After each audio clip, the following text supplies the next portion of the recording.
Hi friends, welcome back to my channel. నేను ఇప్పుడు చూపిస్తున్నాను చూడండి. మా బాబుకి బాగా ర్యాషెస్ అయ్యి, చిన్నపిల్లలకి ఎవరికైనా సరే ర్యాషెస్ బాగా అయితే ఈ సమ్మర్లో ఎక్కువ అవుతాయండి. వాళ్ళ కోసం ఇది హీట్ తగ్గి అవి బాడీ మీద వచ్చే ర్యాషెస్ పోవడానికి ఇది వేపాకు ఉంటే వేపాకు తీసుకొని బాగా వాష్ చేసి దాన్ని మిక్సీ పట్టాలండి. వాటిలో మంచి కొమ్ములతో ఆడించిన పసుపు ఉంటే దాన్ని వేసుకోవాలి. ఇది మా అత్తమ్మ వాళ్ళు పంపించారండి పసుపు. ఇలాంటి పసుపు వేస్తే మంచిది, లేనప్పుడు నార్మల్ పసుపు వేయచ్చు. దాన్ని మిక్సీ పట్టుకోవాలి ఫైన్గా, బాగా మెత్తగా గ్రైండ్ అయ్యేటట్టు. చూడండి మా బాబుకి ర్యాషెస్ ఎలా వచ్చాయో చూపిస్తాను. ఎందుకు అలా వచ్చాయో అర్థం కాలేదండి.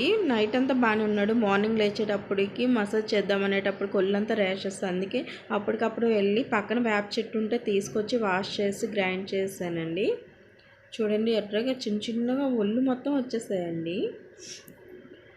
అలాంటప్పుడు మనం దీన్ని చేసి వేపాకుని పూసి స్నానం చేయించినట్టయితే అవి తగ్గుతాయండి. అదేవిధంగా బాడీలో ఉన్న హీట్ మొత్తం రెడ్యూస్ అయిపోద్ది. చూడండి నేను చూపిస్తున్న విధంగా అలా మొత్తం బాడీ మొత్తం రాసేయాలండి. నోట్లోకి వెళ్ళినా ఏం కాదండి, వేపాకు చాలా మంచిది. అందుకే కొంచెం నోట్లో కూడా పెట్టేశాను. వాడు చూడండి ఎలా తినేస్తున్నాడో. అంత చేదుగా ఉంటుందో వేపాకు కదా, చాలా ఇష్టంగా తిన్నాడండి.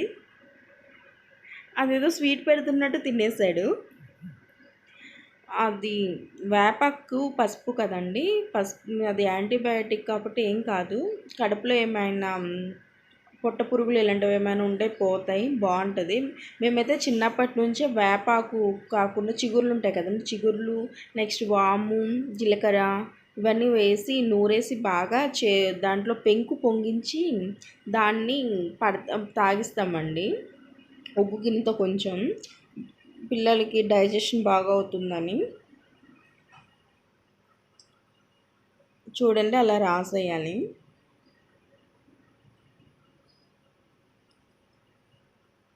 ఎందుకు అలా వచ్చిందో అర్థం కాలేదు. సడన్గా రోజు రోజుకి హీట్ అయితే ఎక్కువ అవుతుంది కదండి, టెంపరేచర్ పెరిగిపోతుంది, సమ్మర్ కదా, అందుకనేనండి. చాలా ఎర్రగా వచ్చేసాయండి, దద్దురు భయం వేసింది చూస్తే నాకైతే. అందుకే వెంటనే వెళ్ళి తీసుకొచ్చి ఇలా చేశానండి. చాలా బాగా రిజల్ట్ వచ్చాయి. నేను మార్నింగ్ పూసేసి స్నానం చేయించి పడుకోబెట్టాను. ఈవినింగ్ అయినప్పటికీ అంత రెడ్డిష్గా లేదు, తగ్గింది, నార్మల్ అయింది బాడీ మొత్తం. ర్యాషెస్ అయితే పూర్తిగా కంప్లీట్గా పోలేదు, కానీ ఆ రెడ్నెస్ అనేది తగ్గింది అంటే తగ్గినట్టే కదా. ఒక 2 డేస్లో మొత్తం పోతుందండి. వాళ్ళకి దురద, మంట ఇలాంటివి ఏం రాకుండా ఉంటాయి ఇలా చేయడం వల్ల. చూడండి వాడికి పెడుతుంటే ఎలా తినేస్తున్నాడు అసలు. స్నానం చేయించేస్తానండి. ఇక్కడ స్నానం కంప్లీట్ అయిపోయిన తర్వాత తుడుస్తున్నాను. తర్వాత బాగా తుడిచేసి తలని కొంచెం ధూపం వేయాలండి గుగ్గలంతో. ధూపం వేస్తే తల తొందరగా ఆరిపోతుంది, జలుబు అలాంటివి ఏం చెయ్యవు.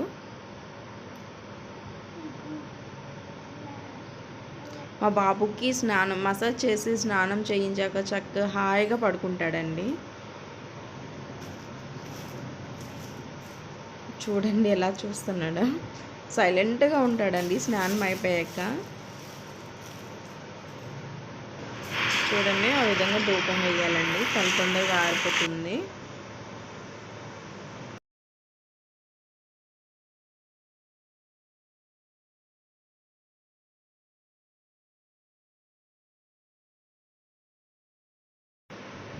ధూపం వేసిన తర్వాత మనం అదే నొసలు అంటాం, నుదురు, నెక్స్ట్ గుండెం, ఛాతి మీద మనం కాపినట్టయితే వేడిగా అవుతుంది, నిమ్ము అలాంటివి పట్టకుండా ఉంటాయన్నమాట.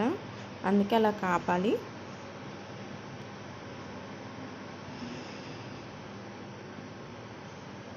చూడండి ఎంత సైలెంట్గా ఉన్నాడో.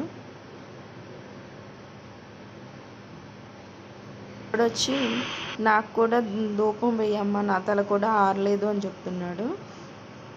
ఓకే ఫ్రెండ్స్, మీకు ఈ వీడియో నచ్చింది అనుకుంటున్నా. నచ్చినట్టయితే లైక్ చేయండి, షేర్ చేయండి, సబ్స్క్రైబ్ చేయండి. ఇలానే నన్ను సపోర్ట్ చేస్తుండండి. Thank you, bye.